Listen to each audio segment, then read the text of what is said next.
வந்திருக்கிற உங்கள் யாவருக்கும் இயேசுவின் நாமத்தினாலே ஏலியம் இயேசுவை ரட்சிக்கிற ஊழியத்தின் சார்பில் உங்களை நான் வாழ்த்துகிறேன். அநேகருக்கு சாம் ஜபத்ரே அவர்களை தெரியும் என்று நினைக்கிறேன். எத்தனை பேர் தெரியும்? தெரியுமா? எல்லாருக்கும் தெரியுமா? அவருடைய பிரான்ச் சர்ச்சு வெள்ளூரில் நான் தான் நடத்திட்டு இருந்தேன். முதல் சபை அவர் பிரான்ச் சர்ச் ஓப்பன் பண்ணது என்னுடைய முதல் சபை. அவருக்கு முதல் சபை நாங்கள் தான். அதனால் 2003 அவரோடு கூட நெருங்கி பழகி ஊழியத்தில் அவரோடு கூட இணைந்து நாங்கள் செய்தோம். கர்த்தர் வேலூர் பகுதியில் அப்படிப்பட்ட ஒரு கிருபை தந்தார். அதற்காக நான் கர்த்தரை மயப்படுத்துகிறேன். அது மாத்திரமல்ல, அவர் கூட இருந்ததுனால அநேக ஊழியக்காரர்களோடு கூட கர்த்தரை இணைத்தார். நமக்கெல்லாம் அவங்களாம் பெரியவங்க அப்படின்னு நம்ம நினைக்கிறோம். ஆனால் எல்லாரும் நம்மை போல சிறியவர்கள் தான் கர்த்தருக்கு முன்பாய். ஆமென். அல்லேலூயா, அல்லேலூயா. ஊழியத்தில் மட்டும் நான் பெரியவன், அவர் சிறியவர் என்று சொல்லவே முடியாது. ஏன்னா கர்த்தர் எல்லாரையும் ஈக்குவலாக தான் பார்க்குறார். சரி நிகர் சமானம். ஆண்டோடைய காரியம் என்னென்னா எல்லாரையும் சரிசமமாக தான் பார்ப்பார். அவருக்கு வரங்கள் இருக்குது, இவருக்கு வரங்கள் இருக்குது அப்படின்லாம் இல்லை. எல்லாருக்கும் கர்த்தர் கிருபையினாலே வரங்களை கொடுத்துருக்கிறார். அதை நம்ம பயன்படுத்தலை, தெரியல, அவ்வளோதான். எப்படி பயன்படுத்தலை தெரியல. சில சமயத்துக்கு சொல்லுவீங்க, நான் போய் ஜெபம் பண்ண பாஸ்டர் நல்லாயிட்டாங்க அப்படின்னு சொல்லுவீங்க. அப்படின்னா என்ன அர்த்தம்? அவ்வளோ நாளைக்கு தெரியாமல் இருந்துச்சு, இன்றைக்கி தான் தெரிஞ்சுது. அப்போது ஆண்டவர் எல்லாரையும் பயன்படுத்துகிறவர். ஆமென். அல்லேலூயா. ஆனால் ஆண்டவருக்கு நம்ம ஒப்பு கொடுத்தோன்னா கர்த்தர் எல்லாரையும் பயன்படுத்துவோம். நான் சொல்கிறது வழங்குதா? நாம் ஆண்டவருக்கு ஒப்பு கொடுத்தா கர்த்தர் நம்மையும் பயன்படுத்துவார். அல்லேலூயா, அல்லேலூயா. கர்த்தர் பெரியவர். அதனால் கர்த்தர் நாமத்தை நாங்கள் மகிமைப்படுத்துவோம். இன்றைக்கு உங்களோடு கூட கர்த்தரை வார்த்தையை பகிர்ந்து கொடுத்த தேவனை நான் மகிமைப்படுத்துகிறேன். கர்த்தர் நம்மோடு கூட பேசுவாராக. கண்களை மூடி கர்த்தரை நோக்கி பார்க்கலாம். அன்பின் பரலோகராஜாவே, துதிக்கிறேன், ஸ்தோத்திரிக்கிறேன், போற்றுகிறேன், மகிமைப்படுத்துகிறேன். இந்த நாள் வரை கர்த்தர் கிருபையாய் நீர் நடத்தினீர், ஆசீர்வதித்தீர், வழிநடத்தினீர். இப்பொழுதும் உங்களுடைய சமூகத்தில் நிற்க கர்த்தர் பாராட்டின கிருபைக்காய் ஸ்தோத்திரம். இப்பொழுது நீர் பேசும், நாங்கள் கேட்கிறோம். இயேசுவின் நாமத்தில் ஜெபிக்கிறேன் ஜீவனுள்ள பிதாவே. அல்லேலூயா, அல்லேலூயா. பாஸ்டர் அவர்களையும் அவருடைய குடும்பத்தாரையும் இயேசுவின் நாமத்தினாலே வாழ்த்துகிறேன், நன்றி செலுத்துகிறேன். உங்களையும் இயேசுவின் நாமத்தினாலே வாழ்த்துகிறேன். அல்லேலூயா. இதில் ஒரு காரியம் என்னென்னா, நம்ம கூட யார் இருக்கிறது? இதில் ஒரு பெரிய காரியம் என்னென்னா, சிலர் என்ன பண்ணுவாங்கன்னா யோசிச்சுட்டே உட்காந்துப்பாங்க, எனக்கு என் கூட ஆண்டவர் இருந்தாருன்னா இதெல்லாம் நடக்குமா? பொல்லாப்பு நடக்குமா? ஆண்டவர் சொன்னார், பொல்லாப்பு உனக்கு நேரிடாது, பாதை கூட. எல்லாரும் வசனம் தெரியும். ஆனால் கூட இருக்கிறாரான்னு கேட்டால் எல்லாருமே யோசிப்பாங்க. இப்போ கூட நீங்கள் எல்லாரும் மனதிலையும் கேட்கும்போது கரெக்டாக ஆமாம் அப்படின்னு சொல்லிடுவோம். ஆனால் உள்ளுக்குள்ளே என்ன இருக்கும்? கூட இருக்கிறாரா இல்லையா? சற்று யோசித்து பாருங்களேன். கூட இருக்கிறாரா? என்னோடு கூட ஆண்டவர் இருக்கிறாரா? இந்த கேள்வி எல்லாருக்கும் இருக்கிற ஒரு கேள்வி தான். நான் என்னை மட்டும் தனியாக சொல்கிறேன்னு நினைக்காதீங்க, எல்லாருக்கும் இருக்கிற கேள்வி தான். நான் எங்கே போனாலும் என் கூட வருகிறாரா? சங்கீதம் 148:15 வாசிக்கும் பொழுது, தம்மை நோக்கி கூப்பிடுகிற யாவருக்கும், வாசிங்களா 148:15 கரெக்டாக நான் சொன்னது? 148:15. 145:18. தம்மை நோக்கி கூப்பிடுகிற யாவருக்கும், உண்மையாய் தம்மை நோக்கி கூப்பிடுகிற யாவருக்கும். இப்போ இதில் 2 டைப் பீப்புள் சொல்லியிருக்கு. 2 தரத்து பிள்ளைகளை குறித்து இந்த வேதம் வசனம் சொல்லுது. என்னன்னு? தம்மை நோக்கி கூப்பிடுகிற யாவருக்கும். அடுத்தது உண்மையாய் தம்மை நோக்கி கூப்பிடுகிற யாவருக்கும். இதில் எத்தனை பேர் முதல் காரியத்தின்படி இருக்கிறோம் அல்லது ரெண்டாவது காரியத்தின்படி இருக்கிறோம்? யோசித்து பாருங்க. நீங்கள் உண்மையாக கூப்பிடுறீங்களா அல்லது கூப்பிட்டா வராரா?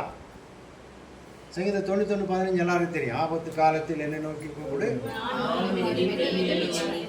இதெல்லாம் தெரிந்த வசனங்கள் தான்.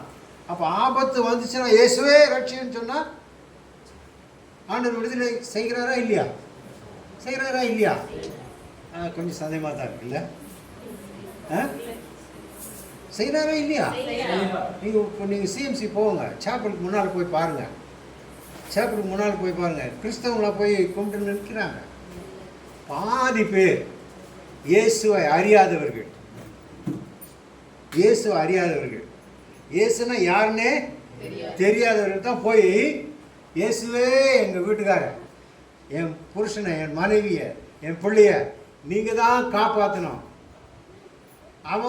அவனுடைய தெய்வத்துக்கு என்னென்ன சொல்லணும் அது மாதிரி நான் இவ்வளோ கொடுக்குறேன், நான் அவ்வளோ கொடுக்குறேன், நான் இது செய்கிறேன், அது செய்கிறேன், எப்படியாவது என் பிள்ளைய இல்லை என் புருஷனை, என் மனைவியை காப்பாற்றணும்னு சொல்லி ஜெபம் பண்ணுறான். ஜெபம் பண்ணிட்டு அவன் போகிறான். காப்பாற்றப்படுகிறானா இல்லையா? அப்போ அவன் உண்மையாக கூப்பிட்டானா சும்மா கூப்பிட்டானா? சும்மா தான் கூப்பிட்டான்.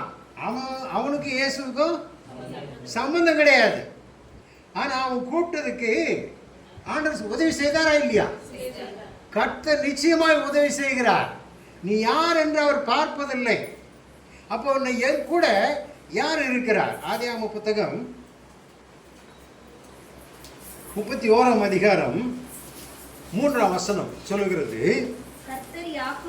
கர்த்தர் யாக்கோபை நோக்கி உன் பிதாக்களுடைய தேசத்திற்கும் உன் இனத்தாரிடத்திற்கும் நீ திரும்பி போ. என்ன சொன்னாரு? நான் உன்னோட கூட இருப்பேன். அல்லேலூயா. ஏன்னா யாக்கோபு ஏசாவுக்கு பயந்து தான் ஓடிட்டான். ஏன்னா ஏசா எப்போ கொன்று போடுவான்னு. எதுக்கு அவனுக்கு ஏசாவுக்கு மேலே பயம்? சேஷ்டபுத்திர பார்த்து அடிச்சு வாங்கிட்டான். அப்புறம் அவனுக்கு தேவையான எல்லாத்தையும் இவர் பிடிக்கிட்டாரு. ஆசீர்வாதத்தையும் பிடிக்கிட்டான், சேஷ்டபுத்திர பாத்தியம் பிடிக்கிட்டான். அப்போ அவன் மனசில் என்ன நினச்சான்? அப்பா ஒரு நாள் கண்ணு மூடுவார், அன்னைக்கு இவனை கொல்லாமல் விடுறதில்லன்னு ஏசா முடிவு பண்ணியிருந்தான். இது இவன் மனசுக்கு தெரிஞ்சு போச்சு. அதனால என்ன பண்ணான்?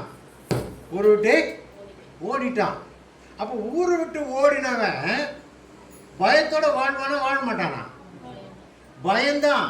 எப்போ ஏசா என்னை பார்த்தாலும் கொன்று போடுவான் என்கிற பயந்தான். அப்போ உயிருக்கு தப்பி போன அவனை பார்த்து ஆண்டவர் சொல்றார். என்ன சொல்றார்? யாக்கோபே, நீ உன் பிதாக்களுடைய தேசத்திற்கும் உன் இனத்தாருக்கும் நீ திரும்பி போ, நான் உன்னோடு கூட வருவேன். எனக்கு பிரியமான தேவச்சனமே, உங்கள் வீட்டாருக்கு விரோதமாய் அல்லது உங்கள் வீட்டு சொந்தத்துக்கு விரோதமாய் அல்லது உங்களுடைய கூட பிறந்த அண்ணன் தம்பி அக்கா தம்பி அண்ணன் எல்லார்கிட்டையும் ஒருவேளை அவருடைய காரியங்களை நீங்கள் பறிச்சிருந்தாலும் சரி, அல்லது அவங்கள்ட்ட பல காரியங்களை நீங்கள் எடுத்திருந்தாலும் சரி, அல்லது அவங்ககிட்ட சண்டை போட்டுட்டு வெளியே வந்தாலும் சரி, இன்றைக்கு கர்த்தர் உங்களை பார்த்து சொல்லுகிறார், நீ உன் இடத்தாரத்துக்கு திரும்பி போ, நான் உன்னோடு கூட இருக்கிறேன். சாயனபுரத்தில் தான் நாங்கள் வாழ்ந்த இடம். ஏறக்குறைய 55-60 வருஷம் வேலூரில் இருக்கிறேன். மிஷினாமூரில் முதல்ல எங்கள் குடும்பம் இருந்தது. அதுக்கப்புறம் அங்கே வாழ்ந்து இருந்தோம். முதல்ல ஆண்டவர் என்னை அழைத்தார். அழைத்த உடனே நான் ரட்சிக்கப்பட்டேன். ஆனால் எங்கள் குடும்பம் கிறிஸ்தவ குடும்பம் தான், பெத்தேல் சபையை சேர்ந்தவர் கிறிஸ்தவ குடும்பம் தான். ஆனால் நான் ரட்சிக்கப்பட்டு ஞானஸ்நானம் எடுத்து சபையை விட்டு வேறு சபைக்கு போய் அப்புறம் நான் ஒரு சபையை ஆரம்பித்து அங்கே வளர ஆரம்பித்த உடனே ஆண்டவர் என்ன சொன்னார்? உங்கள் அப்பா, உங்கள் அக்கா, தம்பி என்கிட்டலாம் என்ன பண்ணிட்டேன், விட்டுட்டு வெளியே வந்துட்டேன், திரும்பி போனார். எனக்குள்ள ஒரு பயம், ஏன்னா எங்கள் அப்பா பேச மாட்டேன்ட்டார், என்கிட்ட பேச மாட்டேன்ட்டார். அப்பாவுக்கு சொந்தமான ஒரு வீடு இருக்கு. என் தம்பிக்கு என்ன, அந்த சொத்துல என்ன கிடைக்கும், பாதி கிடைக்கும். முழுசா இப்போ நான் இல்லைன்னா என்ன ஆயிரும், மொத்தம் போயிடும் இல்லையா? அப்படி ஒரு எண்ணம். அப்படிலாம் பலவிதமான சோதனைகள் மத்தியில் தான் நாங்கள் தனியாக இருந்தோம். ஆனால் ஆண்டவர் என்ன சொன்னார், திரும்பி போன்னு சொன்னார். சரி என்று யோசித்தேன். 1980 நாங்கள் தனியாக இருக்கிறோம். நானும் என் மனைவியும் பிள்ளைகளும் தனியாக இருக்கிறோம். 98ஆம் வருஷம், 1998ஆம் வருஷம் ஆண்டவர் சொல்கிறார், நீ போ அப்படின்றார். எப்படி என்ன ரீசன் வச்சுட்டு நான் எங்கள் அப்பாட்ட போகிறது? எங்கள் அப்பா என்னை பார்த்தா வரவேற்பாரா? நிச்சயமாக வரவேற்க மாட்டார். கண்டிப்பாக அவருக்கு என் மேலே ஒரு பெரிய கோபம். ஆனால் என்ன பண்ணேன், யோசிச்சுட்டே போனேன். திடீர்னு அமெரிக்கா போகிறதுக்கு ஒரு சான்ஸ் கிடச்சிது. சரின்னு அந்த காரியத்தை மனசில் வச்சுட்டு பைக்கில் எல்லாம் சும்மா பைபிள் அதெல்லாம் வச்சுக்கிட்டு நேராக வீட்டுக்கு போனேன். வாசலில் போய் நின்னேன். எங்கள் அப்பா கரெக்டாக வாசலுக்கு வந்தாங்க. இப்படி என்ன பார்த்தாங்க. பார்த்துட்டு கோபமாக பார்த்தாங்க பாருங்கள். போய் கட்டி பிடிச்சின்னு ஓன்னு அழுதேன். கட்டி பிடிச்சிட்டு, ஏன்னா அதுக்கப்புறம் ரொம்ப வருஷங்கள் பொறுத்து எங்கள் அப்பாவை பார்க்குறேன். கட்டி பிடிச்சின்னு ஓன்னு அழுதேன். அழுதுனே உள்ள வாடா உட்கார்றா அப்படின்னாங்க. என்னம்மா எதுக்கு வந்த அப்படின்னு கேட்டாங்க. அப்போ நான் அமெரிக்கா போகிறேன். அமெரிக்கா போறியா? சந்தோஷமான விஷயந்தான். எதுக்கு போகிறேன்னா, ஊழியத்துக்கு போகிறேன்ப்பா. போயிட்டு வா. என்னது? போயிட்டு வா. அன்றைக்கு எங்களுடைய உறவு நெருக்கமானது. ஆண்டவர் அதே போல யாக்கோப என்ன சொன்னாரு, நீ உன் நிலத்தளத்துக்கு திரும்பி போ. என்ன சொல்லி அனுப்புனாரு? நான் உன்னோடு கூட இருப்பேன். நல்ல நல்ல அந்த வசனத்தை வாசிக்கும் போது உன்னோடு இருப்பேன்னு சொல்லல, உன்னோடு கூட இருப்பேன். உன்னோட இருப்பேன்னா இருப்பார். உன்னோட கூட இருப்பேன்னா என்ன அர்த்தம்? நெருக்கமாய் இருப்பார். சத்தமா சொல்லலாமே, நெருக்கமாய் இருப்பார். அப்போ நான் உன்னை விட்டு விலகுவதும் இல்லை. அப்போதான் அந்த வசனம் பொருந்தும். உன்னோடு கூட இருக்கிறாருன்னா அப்போதான் அந்த வசனம் பொருந்தும். நான் உன்னை விட்டு விலகவும் மாட்டேன், உன்னை கைவிட மாட்டேன்னு அர்த்தம் என்னன்னா, அவர் என் கூட இருந்தால் தான் என்னை விட்டு விலக மாட்டார். ஆமென். உன்னோட இருப்பேன்னு சொன்னா உன்னோட இருக்கிறார் தான். இப்போ பெற்றோர் இருக்கிறீங்க, பிள்ளைங்க இருக்கிறாங்க, கண்ணில் பார்த்துட்டே இருப்போம். எங்கே போகிறான் எங்கே வரான்னு பார்த்துட்டே இருப்போம். இது படிக்கட்டு தாண்டிச்சுன்னு வச்சுங்க, விழுந்துட போகிறான். கூட இருக்கிறாங்க. திடீர்னு கால் தேறி பிள்ளை விழுந்துச்சுன்னு வச்சுங்க, கூட இருந்தாங்களா? இல்லை, பார்த்துட்டு இருக்கிறாங்க, அவ்வளோதான்.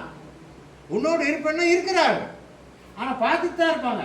கூட இருக்கிறாருன்னா எங்கே போனாலும் பக்கத்திலே இருப்பாங்க பெற்றோர். பிள்ளை போகிற இடத்துல எல்லாம் விழுந்துட போகுது, தவறிட போகுது, யோசிச்சுட்டே இருப்பாங்க. பிள்ளை தவறிட போகுது அப்படின்னு போது டக்குன்னு என்ன பண்ணுவாங்க? பிடித்து கொள்வார்கள். அதே போலத்தான் உன்னோடு கூட இருக்கிறார் என்றால் கர்த்தர் என்னை கைவிடாமல் என் அருகிலே எப்பொழுதும் இருக்கிறார். அதைத்தான் 145:18 நம்ம என்ன பார்த்தோம்? தம்மை நோக்கி கூப்பிடுகிற யாவருக்கும், உண்மையாய் தம்மை நோக்கி கூப்பிடுகிற யாவருக்கும் கர்த்தர் சமீபம். சமீபம்னா என்ன அர்த்தம்? எங்க போனாலும் கூட இருக்கிறாருன்னு தான் அர்த்தம்.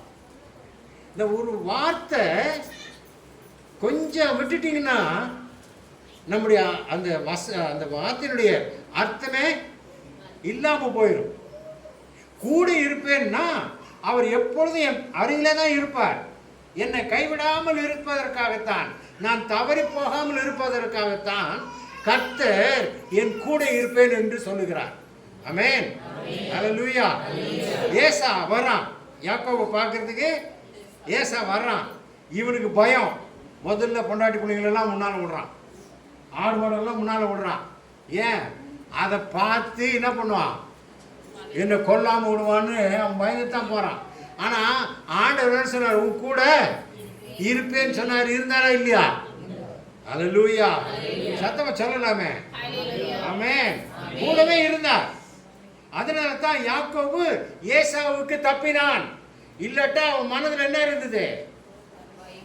பயம் இருந்தது. என்னைக்கு அவன் என்ன பார்த்தா கொல்லுவான்ற பயம் இருந்தது. அவன் பார்க்கிற வரைக்கும் அவனுக்கு இருந்தது.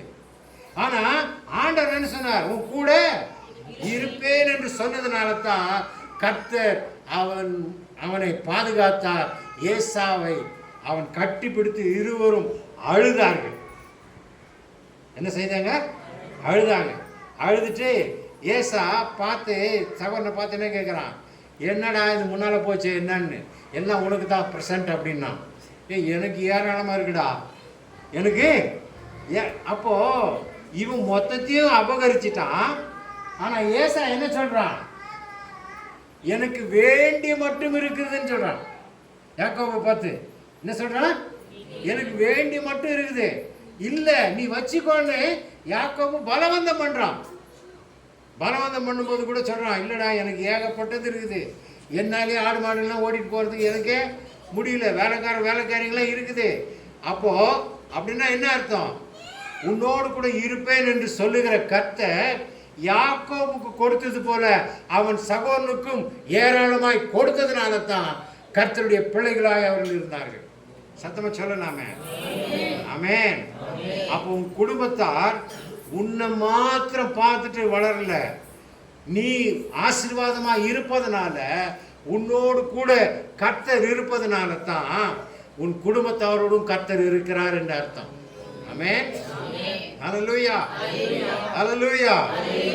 யோசுவா சொன்னார், நானும் என் வீட்டாருமோ என்றால். அப்போ அவர் மாத்திரமா கர்த்தரோடு இருந்தார், அவர் வீட்டாரையும் கர்த்தர் இணைத்தார். ஆமென். அப்போ நம்முடைய வாழ்க்கையில என்னோடு கூட இருந்தாருன்னா என் வீட்டாரு கூட கூட எல்லா நிமிடமும் கர்த்தர் இருப்பார். ஆமென். அப்படியானால் எனக்கு பிரியமான தேவச்சனமே, இன்றைக்கு வந்திருக்கிற கர்த்தருடைய பிள்ளைகள் யாவருக்கும் பார்த்து கர்த்தர் சொல்லுகிறதுனா, இன்றைக்கு கர்த்தர் உன்னோடு கூட இருக்கிறார். அவர் உன்னோடு கூட இருப்பதனால உன் வீட்டாரோடும் கூட இருக்கிறார். அவங்க எப்படிப்பட்டவங்களா இருந்தாலும் சரி, அவங்க இயேசுவை அறிந்தவர்களாக இருந்தாலும் அறியாதவர்களாக இருந்தாலும் நிச்சயமாய் ஒரு நாள் உண்டு, உன்னை போல என்னை போல கர்த்தர் அவர்களையும் மாற்ற வல்லமுள்ளவராக இருக்கிறார். ஆமென்.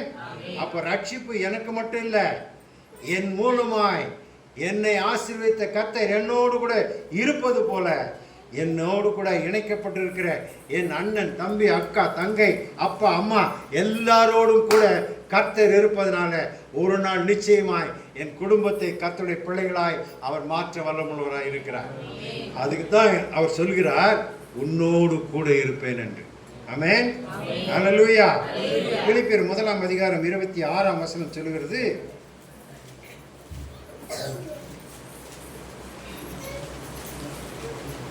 உங்கள் விசுவாசத்தின் வர்த்தனைக்காகவும் சந்தோஷத்துக்காகவும் நான் பிழைத்து உங்கள் அனைவரோடும் கூட இருப்பேன் என்று அறிந்திருக்கிறேன். ஹல்லேலூயா. பவுல் சொல்றாரு, உங்கள் அனைவரோடும் கூட நான் இருப்பேன் என்று அறிந்திருக்கிறேன். இப்போ சில சமயத்தில் நம்ம வீட்டில் யாராவது ஒருத்தர் வெளிநாடு போயிருக்கிறாங்க வச்சுங்க, வெளிநாடு போயிட்டாங்க. இப்போ அவங்க நம்மளை மறந்துடுவாங்களா? சொல்லுங்களேன். மறக்க மாட்டாங்க தானே? நீங்கள் மறந்துடுவீங்க. வெளிநாடு போனவங்கள நம்ம மறக்கவே முடியாது. வெளிநாட்டுக்கு போனவங்களாவது நம்மளை மறந்துடுவாங்க. கரெக்டா? கரெக்டா? நான் சொல்கிறது சரியா தப்பா? நான் தப்பாக சொன்னது தயவுசெய்து கரெக்ட் பண்ணுங்க. நான் பாட்டு தப்பாக சொல்லிட்டே போகக்கூடாது. வெளிநாட்டுக்கு போனவங்களாவது நம்மளை மறந்துடுறாங்க. கரெக்ட் தானே? ஏன்னா அங்கே வாழ்க்கை அந்த மாதிரி. கரெக்டா? ஒரு தடவை நான் அமெரிக்கா போனப்போ ஒரு வீட்டுக்கு ஜெபம் பண்ண போனேன். எனக்கு ஃபோன் வந்தது. என் மனைவி ஃபோன் பண்ணாங்க. ஃபோன் பண்ணிட்டு, ஏங்க இந்த மாதிரி ஒரு லேடி இருக்கிற ஒரு மனுஷன் இருக்கிற வீட்டுக்கு நீங்கள் போனீங்களான்னு கேட்டாங்க. ஆமாம் அப்படின்னேன். நாளைக்கு அந்த வீட்டுக்கு போகக்கூடாது. நான் போனது இவங்களுக்கு தெரியுமா தெரியாதா? நான் சொல்லவே இல்லையே. ஆனால் என் கூட ஆண்டவர் இருந்ததுனால எங்கே சொல்லிட்டாரு? என் மனைவி வீட்டு சொல்லிட்டாரு, ஜாக்கிரதை, உங்கள் வீட்டுக்காரர் தப்பிடுவான். புரியுதா? நான் சொல்றது விளங்குதா? அந்த குடும்பம் சரியில்லை. எனக்கு என்னன்னா, அவங்க ஜபத்துக்கு கூப்பிட்டாங்க. பாஸ்டர் எங்கள் வீட்டுக்கு வந்து ஜெபம் பண்ணுங்க, சர்ச்சில் வந்து கூப்பிட்டாங்க, எங்கள் வீட்டுக்கு வந்து ஜெபம் பண்ணுங்க. எனக்கு யாரும் தெரியும்? ஒரு மனுஷனும் தெரியாது. ஆனால் நான் போய் ஜெபம் பண்ண போகிறேன். போயிட்டு வந்துட்ட பிறகு திருப்பி இன்னொரு நாள் வாங்க சாப்பிட்றதுக்குன்னாங்க. என் வீட்டில் என்ன வந்துச்சு? வாணி போகக்கூடாது. ஏன்னு கேட்டேன். கர்த்தர் சொல்கிற அந்த குடும்பம் சரியில்லைன்னு. நான் சொல்றது விளங்குதா? என் கூட இருக்கிற கர்த்தர் நான் என்ன செய்யணும் என்ன செய்யக்கூடாதுன்னு என்னோடு கூட இணைக்கப்பட்டு இருக்கிற என் குடும்பத்திற்கும் தெரிவிக்க வல்லமுள்ளவராக இருக்கிறார். இப்போ நான் சொல்றது விளங்குதா? அவங்க எங்க வேணா இருக்கட்டும், அவங்க அமெரிக்காவிலனா இருக்கட்டும், ஆஸ்திரேலியாவில் இருக்கட்டும், இல்லை ஜப்பான்லையாவது இருக்கட்டும், இல்லை அரேபியா தேசத்தில் எங்கேயாவது இருக்கட்டும், ஆனால் உன்னோடு கூட இணைக்கப்பட்டு இருக்கிற உன் குடும்பத்தார் யாராக இருந்தாலும் ஒருவேளை தவறுவார்கள் என்றால் கர்த்தர் உன்னோடு கூட இருக்கிறவர், அவர்களோடு கூட இருக்கிறவர் உனக்கு அறிவிக்காமல் இருக்க மாட்டார்.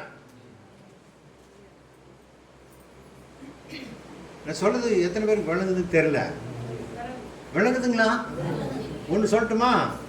மோசே பார்த்து ஆண்டவர் சொல்கிறார், நீ போய் இஸ்ரவேல் ஜனங்களை எல்லாரையும் விடுதலையாக்கி எகிப்திலேருந்து கொண்டு வந்து கானான் தேசத்தில் கொண்டு போய் விட்டுருப்பா, உன்னை தான் நான் வச்சிருக்கிறேன்னார். அவன் முடியவே முடியாது, எனக்கு திக்கு வாய் மந்த நாக்கு என்னென்னவோ சொன்னான். என்னென்னோ சொல்லிட்டு நான் முடியவே முடியாதுன்னார். அப்போது நான் பேச அறியாதவன் அப்படின்னு சொன்ன உடனே, சரி நீ போ, ஆரோன் உங்கள் சகோதரன் அதை வந்து நிற்கிறான், அவனுக்கு உனக்கு வாயா இருப்பான், நீ பேசுனார். சொன்னாரா இல்லையா? ஏங்க அவனை எப்படிங்க இங்கே வர வச்சார் ஆண்டவர்? அது வரைக்கும் ஆரோன் மோசையை பார்க்கறதுக்கு வரவே இல்லை. 40 வருஷம் அவன் என்ன ஆனா எப்படி இருக்கிறான்னு ஆரோனுக்கு தெரியாது. ஆனால் இப்போ என்னன்னு சொல்கிறார் ஆண்டவர், இப்போ அது ஆரோன் உங்கள் அண்ணன் வரான், எதுக்கு வாயா இருப்பான்னு சொல்லி மோசடி சொல்கிறாரு. அவன் எப்படி இவ்வளோ நாள் வராதவன் எப்படி வர்றான் அப்படின்னா, இவ்வளோ நாள் அவன் கூட இருந்தேன் அப்படின்னு நீ நினச்சினுக்கிற. நான் உன் கூட மட்டும் இல்லை, உன் சகோதரன், உன் சகோதரி, உன் தாய் தகப்பன் எல்லாரும் கூட இருக்கிறேன். ஆமென். நம்ம என்ன நினச்சிருக்கோம்னா, என் கூட தான் இருக்கிறார் ஆண்டவர், எங்கள் வீட்டார் கூட இல்லை. நீ அவருடைய பிள்ளையா இருந்தா கர்த்தர் உன்னோடு கூட மாத்திரமல்ல உன் குடும்பத்தார் அனைவரோடு கூட கர்த்தர் இருக்கிறார். அதனால தாங்க ஆரோன் புறப்பட்டு வர்றான். சும்மா நினச்சிட்டு இருக்கிறோமா? நம்மலாம் என்ன நினச்சிருக்கோன்னா, சும்மா அவருக்கு எப்படி தெரியும் ஆரோன் என்னத்துக்கு கொண்டு வரணும்? ஏசாவை இப்போ தான் சொல்லி முடித்தேன். யாக்கோவுக்கும் ஏசாவுக்கும் சம்மந்தமே கிடையாது. அவன் கொலவெறியில் இருக்கிறவன். ஆனால் ஏசா வர்றான், என்னை பார்க்க வர்றான்னு யாக்கோபுக்கு அப்படியே கதி கலங்கி போச்சு. இவ்வளோ நாள் இல்லாதவன் எப்படி என்னை பார்க்க வர்றான் அப்படின்னா, காரணம் என்னன்னா, யாக்கோபுட்டு ஆண்டவர் சொன்னா, நான் உன்னோடு கூட இருக்கிறேன்னாரு. அப்போ உன் கூட இருக்கிறவர் உன் சகோதரன் கூட இருப்பாரா இல்லையா? அப்படின்னா நம்ம இன்றைய வரைக்கும் என்ன யோசனை இருந்தோம்னா, எங்கள் சகோதரி கூட எல்லாம் ஆண்டவர் இல்லை, என் கூட மட்டும்தான் இருக்கிறாரு. இன்றைக்கு எனக்கு பிரியமான தேவச்சனமே, இந்த வசனத்தை நான் வாசிக்கும் போது தான் நான் அறிந்து கொண்டேன், என் கூட மாத்திரமல்ல என் குடும்பத்தார் ஒவ்வொருவரும் கூட கர்த்தர் இருக்கிறார். என்னை ரட்சித்தவர் நிச்சயமாய் ஒரு நாள் உண்டு என் குடும்பத்தை ரட்சிப்பார். நிச்சயமாய் ஒரு நாள் என்னோடு கூட சண்டை பண்ண எல்லாரையும் கர்த்தர் என்னோடு கூட இணைப்பார். ஏன்னா என் கூட மாத்திரம் இல்லை, என் குடும்பத்தாரோடும் கூட கர்த்தர் இருக்கிறார் என்று தான் இந்த வசனம் சொல்லுது. பிலிப்பியர் 1:26 என்ன சொல்லுது? நான் பிழைத்து உங்கள் அனைவரோடு கூட இருப்பேன் என்று அறிந்திருக்கிறேன். அல்லேலூயா, அல்லேலூயா. அது மாத்திரமல்ல, நியாயாதிபதிகள் புத்தகம் 6ஆம் அதிகாரம் 16ஆம் வசனம் சொல்கிறது, அதற்கு கர்த்தர் நான் உன்னோடே கூட இருப்பேன், ஒரே மனுஷனை முறியடிப்பது போல நீ மீதியானரை முறியடிப்பாய், உனக்கு விரோதமாய் செயல்படும் எந்த ஆயுதமும். நமக்கு வசனம் தெரியும் எப்படி வாய்க்காம போகும் அப்படின்னா என்ன சொல்றாரு கர்த்தர்? அதற்கு கர்த்தர் நான் உன்னோடே கூட இருப்பேன். சத்தமா சொல்லுங்களேன். அவர் உன் கூட இல்ல, என்னோட கூட இருப்பான். அப்ப எனக்கு விரோதமா யார் எழும்பினாலும் கர்த்தர் என்னை கொண்டு அவர்களை முறியடிக்க சித்தமுள்ளவராய் இருக்கிறார். எத்தனை பேருக்கு விளங்குது நான் சொல்றது? அல்லேலூயா. விளங்குச்சுன்னா சத்தமா சொல்லாமே ஒரு அல்லேலூயா. அப்போ உங்க கூட ஆண்டவர் இருந்தான்னா உனக்கு விரோதமாய் செயல்படும் எந்த ஆயுதமும் அப்பதான் வாய்க்காம போகும். எனக்கு வர்ற பலவீனங்கள் எல்லாம் அப்படியே தான் இருக்குது. எத்தனை பாஸ்டர் ஜெபம் பண்ணாங்க அப்படின்னா என்ன அர்த்தம்? உன் கூட யார் இல்லைன்னு அர்த்தம். நான் சொல்லிங்க, நீங்க தான் சொன்னீங்க. உங்க கூட யாரும் இல்லை, நான் சொல்லலைங்க, நீங்க தான் சொல்றீங்க. நான் சொல்றது புரியுதா? உங்க கூட இருந்தாருன்னா பலவீனம் போகுமா போகாதா? போகும். அது மாத்திரம் இல்ல, முறியடிப்பாயின்னு வேற வசனம் இருக்கு. கரெக்ட் தானா? சரியா? முறியடிப்பீங்களா அடிக்க மாட்டீங்களா? பாதி பேருக்கு சந்தேகம், என்ன இதெல்லாம் சண்டைக்கு விட்டா நம்மளை ஜெயிக்க மாட்டோமா? ஜெயிப்பீங்களா? ஜெயிக்க மாட்டேங்க. எனக்கெல்லாம் அப்படி கிடையாது. நான் முடிவு பண்ணிட்டு ஆண்டுட்டு சொல்லுவேன், இதுதான் என் முடிவு, இதன்படி தான் நடக்கணும். சரியா? நான் ஒரு நடந்த சம்பவம் சொல்கிறேன். நான் அமெரிக்கா போகணுன்னு சொன்னேன்ல, நானாக போகணுன்னு விருப்பப்படலைங்க. நான் இன்னும் விருப்பப்பட்டு நான் அமெரிக்கா போகணுன்னு நீங்கள் நினைக்கலாம். நான் விருப்பப்பட்டு போகல. என் கூட ஒரு பாஸ்டர் மெட்ராஸ்லேருந்து வருவார். அவர் எப்பவும் எங்கள் கூட தங்குவார், பேசுவார், எல்லாம் பண்ணுவார். அவருக்கு சொந்தக்காரங்கள்லாம் அமெரிக்காவில் இருக்கிறாங்க. இவர் என்ன பண்ணார், ஒரு தடவை வந்துட்டு, பாஸ்டர் எப்பவும் நம்ம இங்கேயே முண்டு சட்டிலையும் குதிரை ஓட்டுனுக்கிறோம், ஒன்றும் சபை கட்டுறதுக்கெலாம் ஒன்றும் பேராது, என்ன பண்ணலாம், வெளிநாடு தான் போகணும் அப்படின்னாரு. வெளிநாடு போனால் எந்த ஊருக்கு போகிறதுன்னு கேட்டேன். அமெரிக்கா போகலாம் அப்படின்னாரு. அமெரிக்கா போகலான்னா எனக்கு தெரியாதுங்க, யாரையும் தெரியாது. ரோடு எந்த பக்கம் இருக்குன்னு கூட தெரியாது. நான் பிளேனே பார்த்தது கிடையாது. 97 பிளேன் பார்த்துருப்போமா நம்ம? நான் வேலூர் விட்டு போனதே கிடையாது. 60க்கு அப்புறம் நான் மெட்ராஸ் பக்கம் போனதே கிடையாது. அப்போது நான் பிளேன் எங்கேருந்து பார்க்குறது? பிளேனை நான் பார்த்தேன்னா இங்கேருந்து 6 மைல் மேலே போகிற பிளேனை தான் நான் பார்த்துருக்குறேன். எறும்பு மாதிரி போகும், ஒன்று சவுண்டு கேட்கும், அது மட்டும்தான். சவுண்டு கேட்டோன்னு பிளேன் போகுது வெளியே வந்து எட்டி பார்த்தா எங்கே இருக்குன்னே தெரியாது. அப்படி தான் பார்த்து பழக்கம். அப்போ நான் பிளேனில் போனேன்னா எங்கே அது போகிறது? அவன் என்ன பண்ணேன்னா, இவர் என்ன பண்ணார், நம்ம போகலான்னு சொல்லிலே இருந்தார். நான் சொன்னேன், நான் வரல, காசு பணம் சம்பாதிக்கிறதுக்குன்னா நான் வரமாட்டேன்னு. அதுக்கு கர்த்தர் இங்கேயே கொடுப்பாருண்ணே. முடியாது, வா நம்ம போய் ஒரு பெரிய சபை கட்டிடலாம், நம்ம கட்டுறதோடு இல்லாமல் இன்னும் 2 பேருக்கு சபை கட்டி கொடுக்கலாம் அப்படின்னாரு. சரின்னு ரொம்ப பிளான் பண்ணுறான்னு நான் ஒரு நாள் கோபத்தில் சொல்லிட்டேன், ஓ நீ போக மாட்டேன் நான் போவேன்ட்டேன். என்னது, நீ போக மாட்டேன் நான் போவேன்னு சொல்லிட்டேன். கோபத்தில் சொன்னது எனக்கு அந்த நேரத்தில் ஒன்றும் விளங்கலை. சரியா? இவர் போயிட்ட பிறகு ஒரு 2 வாரம் பொறுத்து ஒரு பேப்பர் எடுத்துன்னு வந்தார். பார், எனக்கு அமெரிக்காவிலேருந்து இன்விடேஷன் வந்துருக்குதுன்னு காட்டினேன். எனக்கு பக்குன்னு ஆச்சு. சரிட்டு, சரி அப்படியா, சரி நீங்கள் போங்க அப்படின்னா, நீ வா அப்படின்னாரு. நான் வரமாட்டேன்ட்டேன். சரின்னு ரூம் போனேன். ரூமுக்கு போய் சும்மா ஏதோ பேப்பர்லாம் எடுத்து இப்படி ஏதோ எடுக்கிறதுக்காக போயிட்டு திறனா அமெரிக்காவிலேருந்து ஒரு லெட்ரு ஒன்று, ஒரு அப்ளிகேஷன் ஒன்று இருந்தது. இது எப்படி என் வீட்டுக்குள்ளே வந்துச்சுன்னு எனக்கு ஒன்றுமே வழங்கலை. சரி எடுத்து பார்த்தேன், அவர் போகிற இடத்துக்கு இந்த அப்ளிகேஷன் இருக்குது. இது எப்படி ஏன் இடத்துக்கு வந்துச்சு, எங்கள் வீட்டில் இல்லையே. சரின்னு பார்த்தேன், எழுதினேன், எல்லாம் அப்ளிகேஷனில் எழுதிட்டேன். எழுதின பிறகு கீழே ஒரு நோட் இருந்துச்சு, you must be $45 along with this application இருந்துச்சு. $45 அப்போது எவ்வளோ தெரியுங்களா? அப்போ 80 ரூபா, 80 ரூபாயோ நோ, எவ்வளோ ஆச்சுங்க?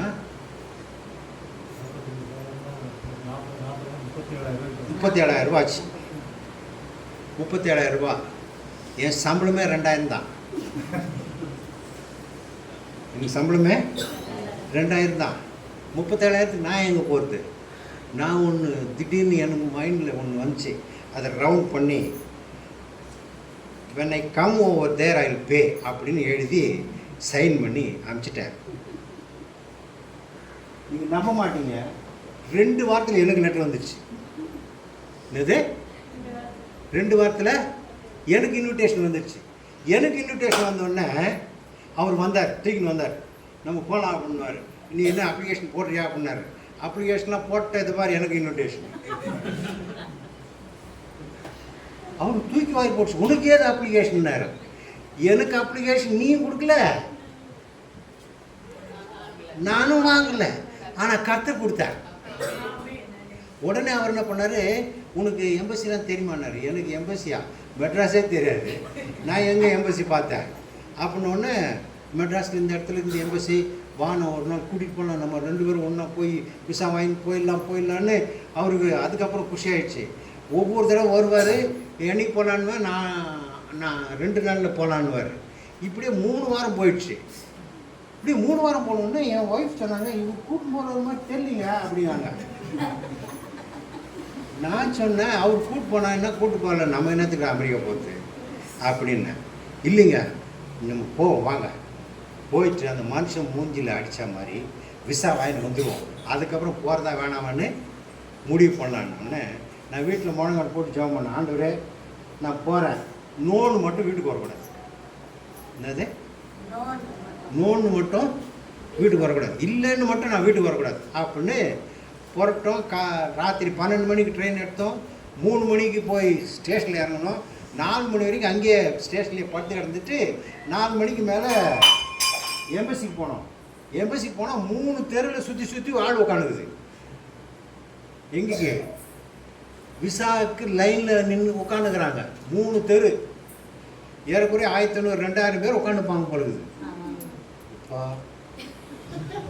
நான் என்னன்னு சொல்லிட்டு இருந்துக்கிறேன், நோன் மட்டும் வீட்டுக்கு போகக்கூடாது. ரைட்டு, நோன் மட்டும் வீட்டுக்கு போடாதுன்னா நான் சிரிச்சினே உட்காந்தேன். கரெக்டாக 6:30 மணி தப்பன்னு ஓடிச்சு கும்பல்.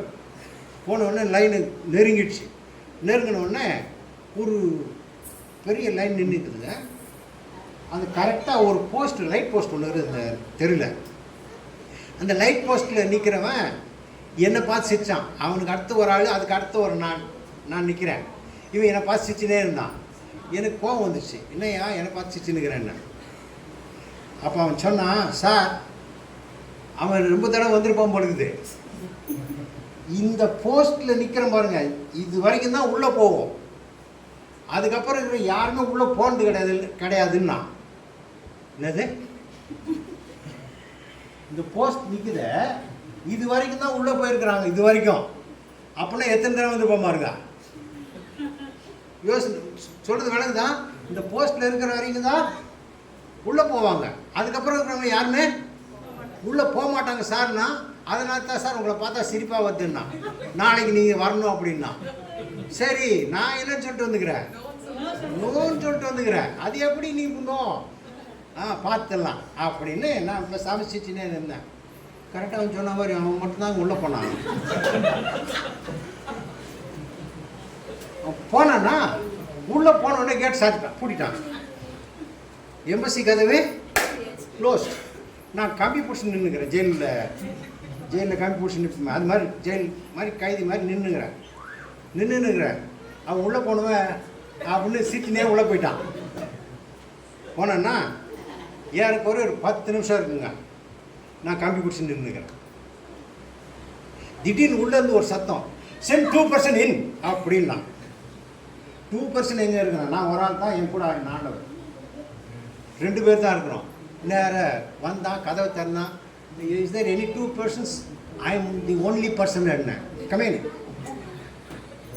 உள்ளே போனால் சிரிச்சவன், சார் நீங்கள் எப்படி உள்ளே வந்தீங்கன்னா.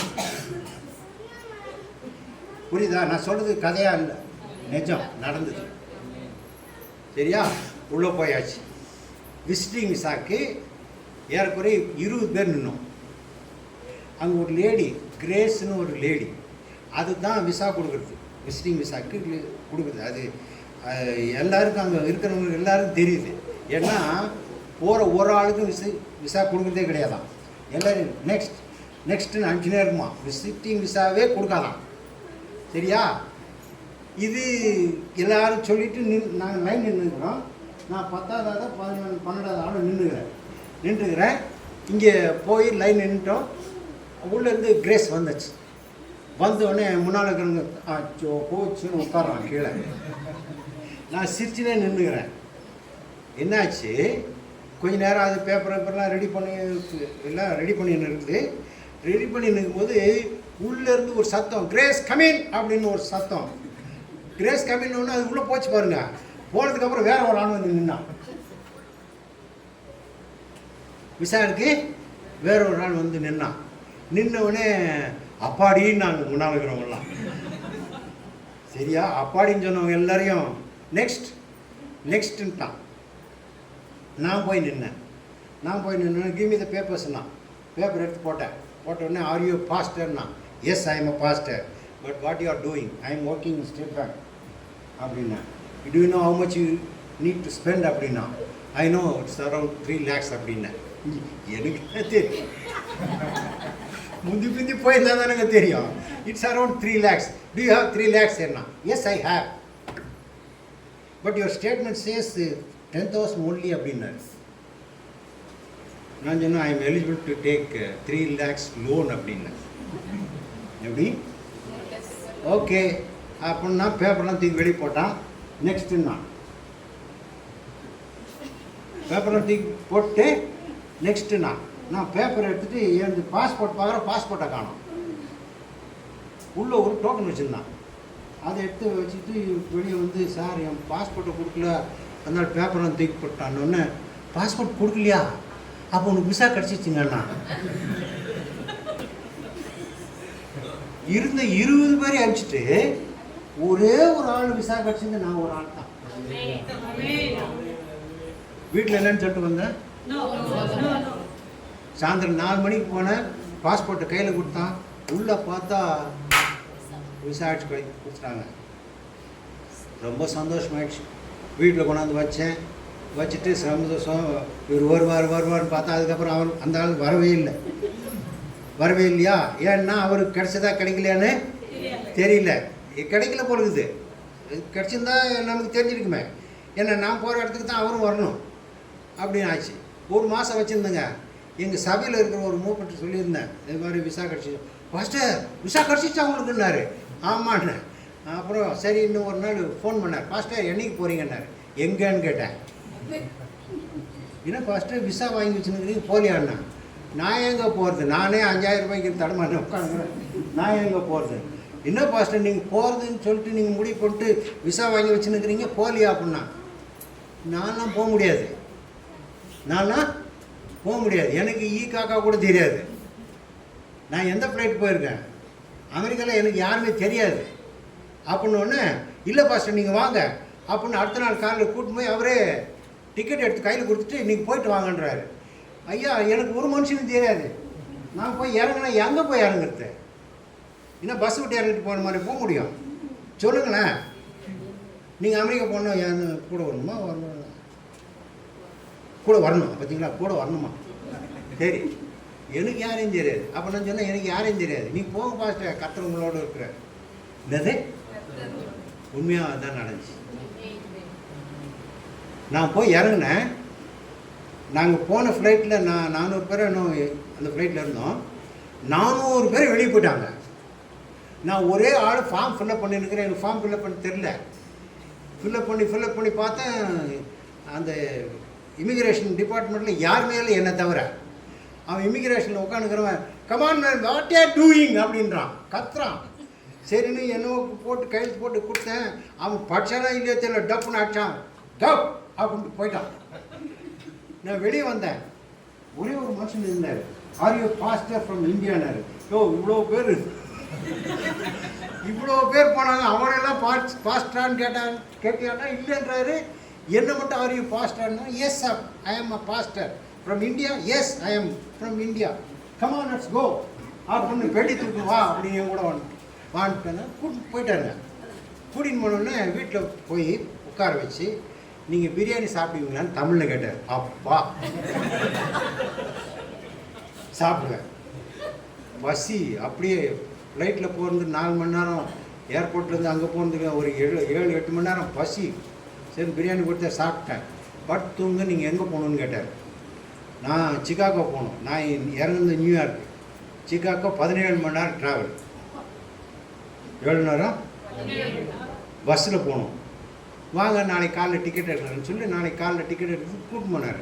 சரி நமக்கு ஒரு எடுத்து கொடுப்பார் போலதுன்னு நான் தைரியமாக போனோடனே இப்போ டிக்கெட் கவுண்டர் பார்த்துட்டு I want one ticket to Illinois அப்படின்னாரு. அவன் அடித்தான். $110 இவர் கமன் பே அப்படின்னு போயிட்டார். நீங்களாம் அங்கே போய் மாட்டினீங்க. ஐயோ $110 நான் எங்கே போகிறது? ஏதோ பாக்கெட்டில் இருந்தது எடுத்தேன், கொடுத்தேன், ஏற்றி. அன்றைக்கி ராத்திரி பஸ்ஸு கரெக்டாக நான் அவர் ஒன்றுமே ஹெல்ப் பண்ணிங்க. வாங்கினார். நான் பெட்டியை தலைமையில் வச்சுக்கிட்டு போனேங்க. ரியலாக நான் பண்ணேன். பெட்டி தலைமையில் வச்சுட்டு போனேன். அவர் அதை பற்றி கண்டுக்கவே இல்லை. கொண்டு போய் பஸ் ஸ்டாப்பில் விட்டு இதுதான் சிகாகோ பஸ்ஸு ஏறிக்குங்கன்னு சொல்லிட்டு போயிட்டார். அவ்வளோதான். அவர் யார், எப்படி வந்து கூட்டு போனார் தெரியாது. 17 மணி நேரம் ட்ராவல் பண்ணுங்க. எனக்கு சாப்பாட்டுக்கு வழி கிடையாது. எங்கே வாங்கணும், எப்படி சாப்பிட்ணுன்னு தெரியாது. அவன் பஸ்ஸு, நம்ம ஊரில் பஸ்ஸு நிறுத்துவாங்களே சாப்பாட்டுக்கு, அது மாதிரி நிறுத்தினா அவன் போய் சாப்பிட்டான். வரணும்னாலும் சாப்பிட்டாங்க. எனக்கு நம்பர் சொல்கிறான், என்ன நம்பர்னே தெரில. சாப்பிட்றதுக்கு வழி இல்லை. கையில் காசுக்கு பயந்துரு. எவ்வளோன்னு பார்த்தா ஒன்று $15 $20. நமக்கு வயிற்றில் புளி தான் கரைக்குது ஒழிய சாப்பிட்றதுக்கு பயந்துட்டு போனுங்க. பஸ் ஸ்டாண்டில் இறங்கிட்டேன். இப்போ யார் கூட்டு போவா சொல்லுங்கண்ணா? நீங்கள் மட்டும் தனியாக போயிருந்தீங்க, இதே மாதிரி தான் முடிச்சுட்டு உட்காந்துருப்பீங்க. நான் போய் பெட்டி வச்சேன். நான் பாட்டு சிரிச்சினா உட்காந்துக்கிறேன். பக்கத்தில் இருக்கலாம் ஒரு மாதிரி பார்த்தாங்க. நான் அதை பற்றி கவலையே படல. 600-700 பேர் உட்காந்துக்கிறேன் அந்த ஹாலில். திடீர்னு கதவு திறந்துச்சு. அது ஆட்டோ டோர் திறந்துச்சு. நான் அப்போ தான் அப்படியே ஏதாவது வேப்பாக பார்க்குறேன். ஏன்னா ஆட்டோ டோர்னால் நம்ம பார்த்ததே கிடையாது. 97 ஆட்டோ டோர் இருந்துச்சு. இல்லை, ஆட்டோமேட்டிக் டோர் திறக்குது. ஆஹா சூப்பர் அப்படின்னா அங்கேருந்து ஒரு மனுஷன் இப்படி சுற்றி பார்த்தான். நேராக எங்கிட்ட தான் வந்தான். வந்தோடனே are you pastor from India? Yes அப்படின்னா. கம் ஆன் லெட்ஸ் கோன்னா. சரி வா போ. பெட்டி தூக்கின்னு அவர் கூட போனோடனே பெட்டி இங்கே வைங்கன்னாரு. எங்கே போகணுன்னு கேட்டார். நான் சொன்னேன், இந்த இது அட்டு கொடுத்துருந்தாங்க, அதில் அட்ரஸ் கொடுத்துருந்துச்சு. அந்த அட்ரஸ் கொடுத்தேன். அட்ரஸ் கொடுத்தோன்னே ஓகே லெட்ஸ் கோ அப்படின்னு சொல்லிட்டு உட்கார வச்சார். காரில் கொண்டு அந்த இடத்துல இறக்குனார். இறக்குனோடனே அவன் சொன்னான், இன்னைக்கு இல்லை நாளைக்கு வாங்கன்ட்டான். ஐயோ நாளைக்கா அப்படின்னு அவர் என்னை பார்த்து சந்தேகமாக கேட்டார். ஏன்னா அந்த ஊர்லெலாம் உட்கார வைக்கிறதுக்கெல்லாம் நம்ம ஊர் மாதிரி வாங்க அங்கே எல்லாம் வாங்க எங்கள் வீட்டில் உட்காந்து தங்கிக்கிங்க அப்படிலாம் சொல்ல முடியாது. அங்கே போனப்போ தான் தெரியும் எனக்கு. ஆமாங்க, ஒய்ஃப்கிட்ட பர்மிஷன் கேட்டால் தாங்க, ஒய்ஃப் பர்மிஷன் கொடுத்தா தாங்க போய் பேச முடியும் புருஷன். அப்போது இவர் வீட்டம்மாவுக்கும் ஒன்றும் சொல்லலை. தன் மக ரூமை காலி பண்ணார். என்னை உட்கார வச்சுட்டு அவங்க மக ரூமை ரெடி பண்ணிட்டு என்னை உட்கார வச்சிட்டாரு. சாயந்தரம் ஒய்ஃப் வந்துச்சு. வந்தோடனே who are you, where are you ஃப்ரம்னுச்சு. நான் என்ன பயந்துட்டேன். ஏன்னா அவங்க வீடு, நான் உட்காந்துக்கிறேன். I am pastor from India. Who ask you to sit inside this room? This is my daughter's room. அவங்க ஹஸ்பண்டுக்கு ஃபோன் பண்ணிச்சு, யார் அவர் பாஸ்டர். அவர் பாஸ்டர்னா என் மகளை வெளியே அனுப்புனேன். அவங்க 2 பேருக்குள்ள ஒரே பெரிய தகராறு. நான் போய் முந்தின நாள் இறங்கினா எனக்காக அவங்களுக்குள்ள ஒரே போராட்டம். கடைசியாக ஏதோ காம்ப்ரமைஸ் பண்ணாங்க போலது எனக்கு தெரில. அடுத்த நாள் காலையில், அன்றைக்கி நைட்டுலாம் அவ்வளோதான், அடுத்த நாள் காலையில் என்னை கூப்பிட்டாரு, வாங்க உங்களுக்கு 1 மணிக்கு உங்களை கொண்டு போய் விடணும், 1 மணிக்கு ரெடியாக இருன்னு சொல்லி கூப்பிட்டு போய் விட்டுட்டு அப்பா தோத்துறோன்னே முடிஞ்சு போச்சு. எனக்கு பிரிமானில் கூட இருப்பார்னா இதுதாங்க. நீ எங்கே போனாலும் யார் இருப்பா? நான் இவ்வளோ நேரம் கதையாக சொல்லிட்டு இருந்தேன். எதுக்கு சொன்ன தெரியுங்களா? நீ எந்த நிலையில் இருந்தாலும் சரி, நீ கைவிடப்பட்டேன் என்று ஒரு வார்த்தையும் உன்னிடத்திலிருந்து எழும்பாதபடிக்கு கர்த்தர் உன்னோட கூட இருப்பார். உன்னிடத்திலிருந்து என்ன வரக்கூடாது? நான் கைவிடப்பட்டேன் என்று ஒரு வார்த்தையும் சொல்ல முடியாதபடிக்கு கர்த்தர் யாரோடு கூட இருப்பார்? என்னோடு கூட இருப்பார். சத்தமா சொல்லலாமே, என்னோடு கூட இருப்பார். அதற்கு தான் கர்த்தர் இன்றைக்கு உங்களையும் என்னை கொண்டு வந்திருக்கிறார். ஏனென்றால் கர்த்தர் யோவான் 13ஆம் அதிகாரம் 33ஆம் வசனம் சொல்லுகிறது,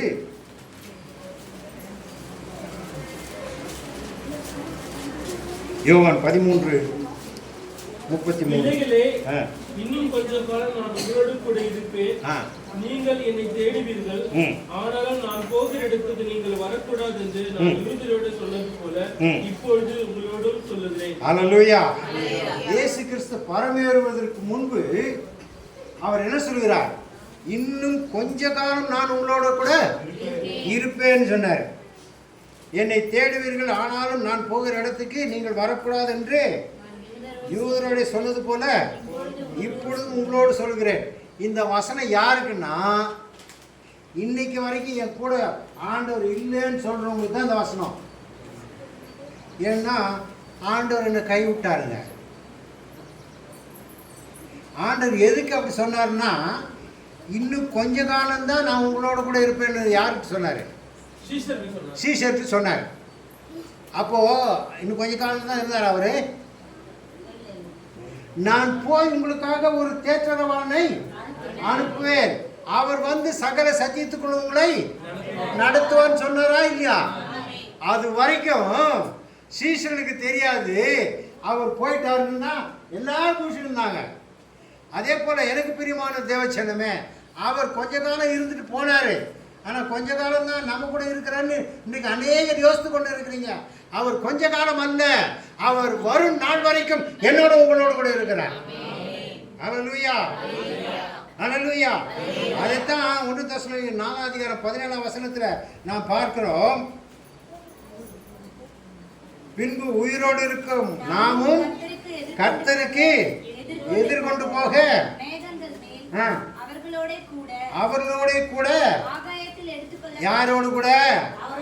அவர்களோட கூட என்றால் என் குடும்பம், என் சொந்தம், என் பந்தங்கள் அவர்களோடு கூட ஆகாயத்தில் எடுத்துக்கொள்ளப்பட்டு இவ்விதமாய் எப்பொழுதும் கர்த்தருடனே கூட இருப்போம். எப்பொழுது யார் கூட இருப்போம்? கர்த்தருடனே கூட இருப்போம். எப்பொழுதும் கர்த்தருடனே கூட இங்கே இருப்பது போல அங்கேயும் இருப்போம். அதுதான் அதனுடைய அர்த்தம். எப்போதும் கர்த்தர் எங்களோடு இங்கு இருப்பது போல தான் நாங்க மரித்தாலும் அவரோடு கூட இருப்போம். நம்ம மரணம் ஆயிடுச்சுன்னா ஐயரோ பாஸ்டரோ யாரோ பூமியில போட்டு என்ன சொல்லுவாங்க, கர்த்தரை வருகிற நாள் மட்டும் நாங்கள் உங்களை பார்க்க முடியாது, நீங்களும் எங்களை பார்ப்பீங்களா இல்லையா தெரியாது, நாங்கள் உங்ககிட்ட வந்துடுறோம் சொல்கிறோமா இல்லையா? நம்ம அங்கே போவோமா? அங்கே தான் போவோம்னு நமக்கு நிச்சயமாக இருந்துச்சுன்னா அங்கே தான் போவோம். கர்த்தர் கூட இருப்போம்னு எத்தனை பேர் விசுவாசிக்கிறீங்க? கர்த்தர் கூட இருப்பேன்னு எத்தனை பேர் விசுவாசிக்கிறீங்க? அவங்க தான் மரித்தாலும் கர்த்தரோடு இருப்பார்கள். அல்லேலூயா. மரண நாள் வரைக்கும் கர்த்தர் இங்கே இருப்பது போல மரணத்துக்கு பின்பும் அவர் என்னோடு கூட இருப்பார். அப்போ உங்களோடு கூட இருக்கிறேன் என்று சொல்லுகிறவர் எப்போ வரைக்கும் இருப்பார்னா, இந்த பூமியிலே நான் வாழ்கிற வரைக்கும் என்னோட கூட இருப்பார். நான் மரித்தாலும் அவரோடு கூட நான் இருப்பேன். அல்லேலூயா. அதைத்தான் கர்த்தர் சொல்கிறார், நான் உங்களோடு கூட இருப்பேன். ஆமென். அல்லேலூயா. அதுதான் பவுல் சொல்லுவார், நான் மரித்தாலும் பிழைத்தாலும் கர்த்தருக்கென்று. யாருக்கென்று? கர்த்தருக்கென்று. நான் மரித்தாலும் பிழைத்தாலும் அவருக்கென்று, கர்த்தருக்கென்று வாழ்வேன். அவருக்குள் நிலைத்திருப்பேன். அவரோடு கூட வாழ்வேன். அல்லேலூயா. அப்படி வாழ்வதற்கு கர்த்தர் இன்றைக்கு உங்களுக்கும் எனக்கு கிருபை கொடுத்திருக்கிறார். அல்லேலூயா. அல்லேலூயா.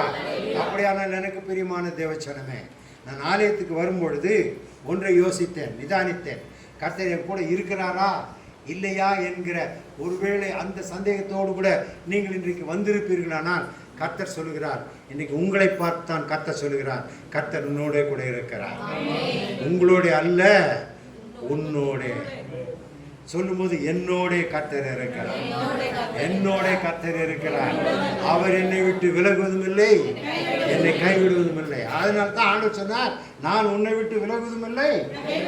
ஆமா, அதுக்கு உதாரணமா மோசையும் யோசுவாவை எடுத்துக்கிட்டீங்கன்னா, மோசைட்ட என்ன சொல்லுறார், நான் உன்னை விட்டு விலகுவதும் இல்லை, உன்னை கைவிடுவதும் இல்லை என்று சொல்லிட்டு யோசுவாவை பார்த்து என்ன சொன்னார், நான் மோசையோடு கூட இருந்தது போல. அல்லேலூயா. நான் எப்படி ஊழியக்காரனோடு கூட இருக்கிறேனோ அதே போல உன்னோடு கூட இருப்பேன். ஆமென். எதற்காக கர்த்தர் உங்களுக்கு ஒரு ஊழியக்காரர் கொடுத்திருக்கிறார்? எப்பொழுது கர்த்தர் அவரோட கூட இருக்கிறார், அவரை பார்த்து சொல்லுங்க, அவர் உங்களோட கூட இருப்பது போல என்னோட கூட இருக்கிறார். ஆமென். அல்லேலூயா. ஊழியக்காரனை எதுக்கு கர்த்தர் கொடுக்கிறார் தெரியுங்களா? கர்த்தர் அவரோட கூட இருக்கிறார். அவர் கூட இருந்தா என் கூட இருக்கிறார். புரியுதா? இன்னைக்கு அநேகருக்கு தெரியாத ஒரு காரியம் நான் சொல்றேன். இன்னைக்கு அநேகருக்கு தெரியாத ஒரு காரியம், ஊழியக்காரர் கூட கர்த்தர் இருந்தாருன்னா என் கூட இருக்கிறாரு. ஊழியக்காரர் கூட கர்த்தர் இல்லைன்னா என் கூட இல்லைன்னு அர்த்தம். அப்போ எங்க ஆண்டவர் கூட இருக்கிற ஊழியக்காரரை பார்க்குறீங்களோ அவர் கூட சேர்ந்துங்க. ஏன்னா அவர் கூட இருந்தா நம்ம கூட இல்லைங்க. வார்த்தையில நிறைய வித்தியாசம் இது. அவர் கூட இருந்தா யார் கூட இருப்பாரு? நம்மோட கூட இருப்பாருன்னா நம்ம கூட என்னைக்குமே தான் இருக்கிறாரு. உண்மையாய் தம்மை நோக்கி கூப்பிடுகிற யாவரும். அந்த வசனம் முதல்ல ஆரம்பிக்கும் போதே சொன்னது காரணம் இதுதான். புரியுதா? நான் சொன்னது விளங்குதா? நல்லா ஞாபகம் வச்சுங்க. நீங்கள் எப்பவுமே கேட்போம், கேட்டு முடிக்கிறப்போ பதில் சொல்லும்போது வந்துடும் வெளியே. எது? என் கூட இருக்கிறாரா, நம்ம கூட இருக்கிறாரா? நான் அதுதான் உஷாராக அந்த 145:18 ஞாபகம் வச்சுக்கிறது. ஏன்னா இது எப்பவுமே எனக்கு தடுமாறும். 148:15 அவர் தம்முடைய வசனத்தை அனுப்பி அவர்களை, இல்லை அவருடைய வசனம் வேகமாக வருது, அந்த வசனம் தானே 148:15. வைங்க.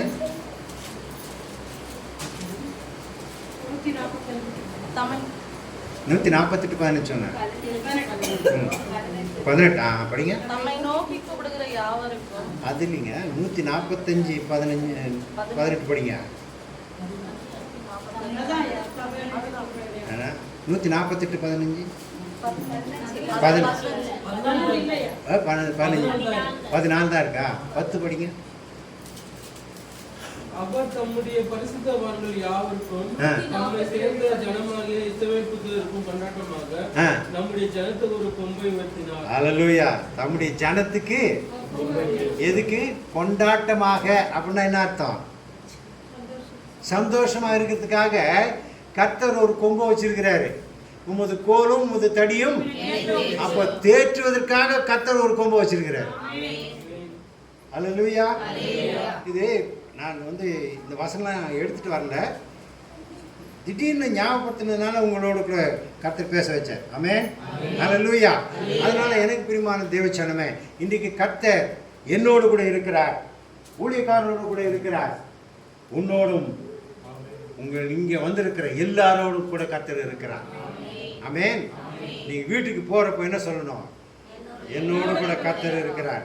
அப்படின்னா யாரு கூட இருக்கிறார்? ஆண்டவர் எங்கள் வீட்டுக்காரங்க எல்லாரும் கூட இருக்கிறார். ஆமென். ஏன்னா ஊழியக்காரர் கூட இருந்தா உங்க கூட இருக்கிறாரு. உங்க கூட இருந்தா யார் கூட இருப்பாரு? எங்க குடும்பத்தார் அனைவரோடு கூட. ஆமென். இன்னைக்கு அப்படிப்பட்ட தேவன் இன்னைக்கு உங்களை ஆசீர்வதித்து உங்களை நடத்துவாராக. அல்லேலூயா. அப்படிப்பட்ட தேவன் உங்களை பலப்படுத்தி நடத்துவாராக.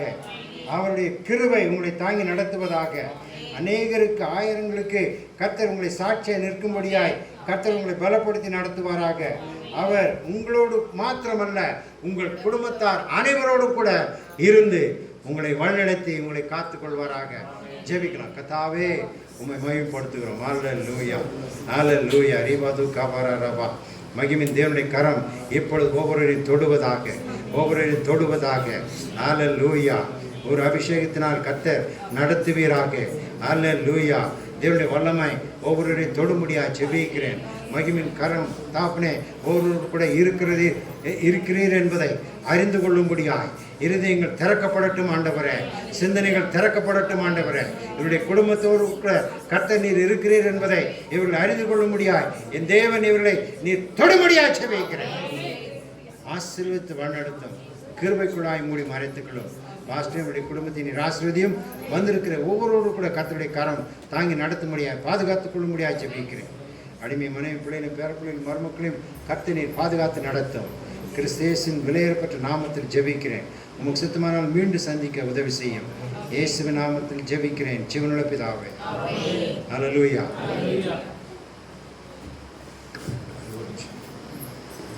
கர்த்தருக்கு மகிமை உண்டாவதாக. இந்த நேரத்தில் கூட அன்பான ஆவிக்குரிய ஒரு தகப்பனாக தேவ சத்தியத்தை இன்றைக்கு கர்த்தருடைய சித்தத்தின்படி நமக்கு கொடுக்க கர்த்தர் அவரை அழைத்து வந்தார். அவரை நம்ம எப்பவுமே தேவதாசர்கள் வரும் பொழுது முதலாவது சந்திக்கும் போது கனப்படுத்துவோம். சவர் முன்பாக வந்து சவர் ஜெயபால் ஐயா முன்பாக வந்து அவருக்கு சால்வை அணிவிக்கும்படி அன்பாக கேட்டுக்கொள்கிறேன். 80 வயது ஜெயபால் ஐயா. அவர் வந்து